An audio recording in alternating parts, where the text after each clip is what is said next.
Este problema sobre fluidos fue propuesto en un examen de la Olimpiada de Física en México en el año 2001.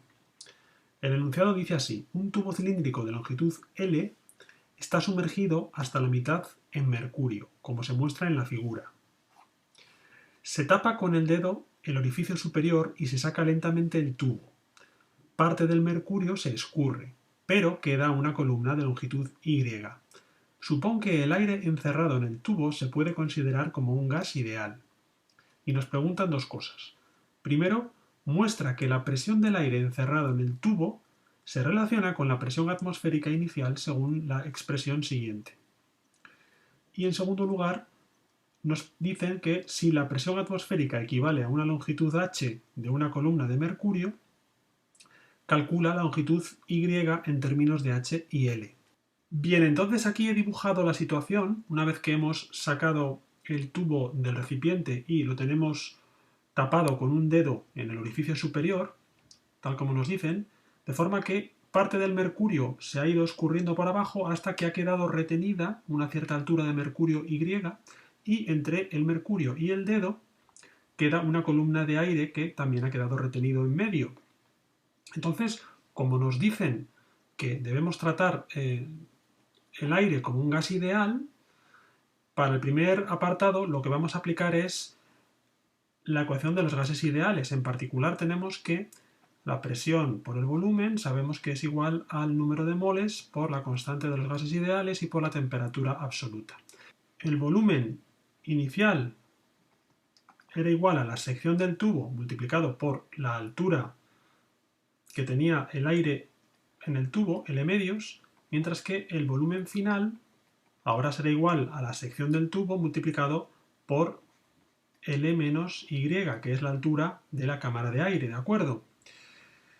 Por otra parte, en la situación final la temperatura asumimos que es la misma que había inicialmente, porque no se nos dice nada, entonces podemos suponer, es lógico suponer que es un proceso para el cual el aire en la cámara al final acaba estando en equilibrio térmico con el aire circundante de la atmósfera, cuya temperatura es la misma que al principio. Por lo tanto, la temperatura final de la cámara de aire va a ser igual a la temperatura inicial. Por tanto, podemos suponer que en esta expresión de los gases ideales T es constante, lo cual quiere decir que la presión inicial por el volumen inicial será igual a la presión final por el volumen final, es decir, se conserva el producto de presión por volumen. Entonces, la presión inicial que tenía el aire era igual a la presión atmosférica, porque en la situación inicial, la presión atmosférica, al estar abierto el agujero superior del tubo, era también la presión que había dentro de la cámara abierta, ¿de acuerdo? Entonces podemos escribir para la columna de aire que inicialmente su presión, que era la presión atmosférica por el volumen inicial, que es o era S por L medios, donde S es la sección del tubo, es igual a la presión final, que es lo que queremos encontrar, cuya expresión queremos encontrar, ¿verdad? Multiplicado por el volumen final, que es la sección, por L menos Y. Entonces aquí se me va la sección a un lado y a otro, y despejando P obtengo que es igual a la presión atmosférica multiplicado por L y dividido por 2 veces L menos Y. Es decir, obtengo justamente la expresión que me propone el enunciado. Con lo cual, hemos demostrado ya lo que nos pide la parte 1 del enunciado. Bien, para la segunda parte del enunciado, planteamos que existe un equilibrio entre estas dos fuerzas que he dibujado en rojo, una hacia arriba y otra hacia abajo, de tal forma que el mercurio no cae porque la presión atmosférica que empuja hacia arriba equilibra el peso de la columna de mercurio más la presión de la cámara de aire.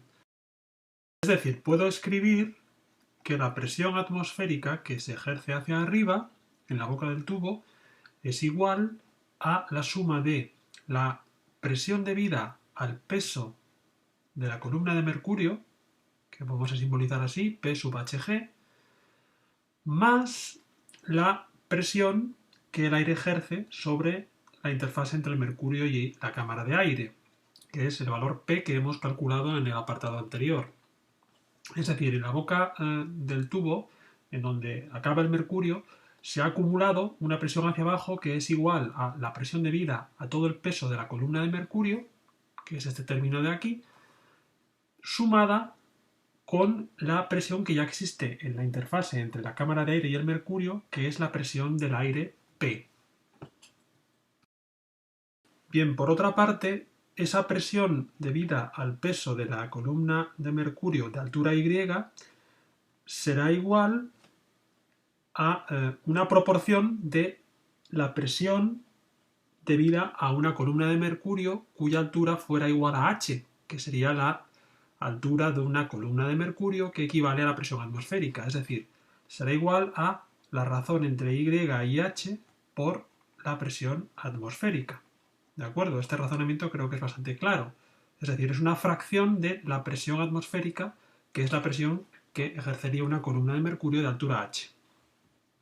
Como la altura no es h, sino que es y, pues entonces el factor de proporcionalidad es I partido de h.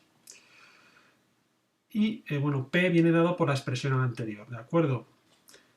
Bien, entonces puedo escribir esta ecuación como presión atmosférica igual a I partido de h por la presión atmosférica más la presión atmosférica por L y partido por 2 veces L menos Y. Con lo cual, la presión atmosférica se me va a ir a ambos lados de la ecuación y lo que me queda es que 1 es igual a I partido de H más L partido de 2 veces L menos Y.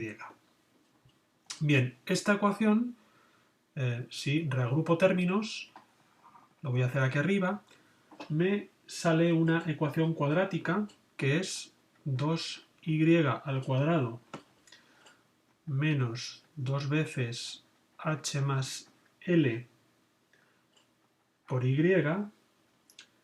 más HL igual a 0. Y resolviendo la ecuación cuadrática me sale que Y tiene como solución h más L partido por 2 más menos un medio de la raíz cuadrada de h cuadrado más L cuadrado. Es decir, como corresponde a una ecuación de segundo grado, la solución es doble, pero vamos a ver que solamente es válida físicamente una de las soluciones, porque para el signo más, si escogemos el signo más aquí, resulta que nos sale un valor de Y que es mayor que L, lo cual no tiene sentido físico en este problema, por lo tanto, no es válida esta solución. Mientras que entonces la solución válida es la que sale al elegir el signo menos en esta expresión, ¿de acuerdo? Y por lo tanto, esta es la solución correcta del segundo apartado del problema.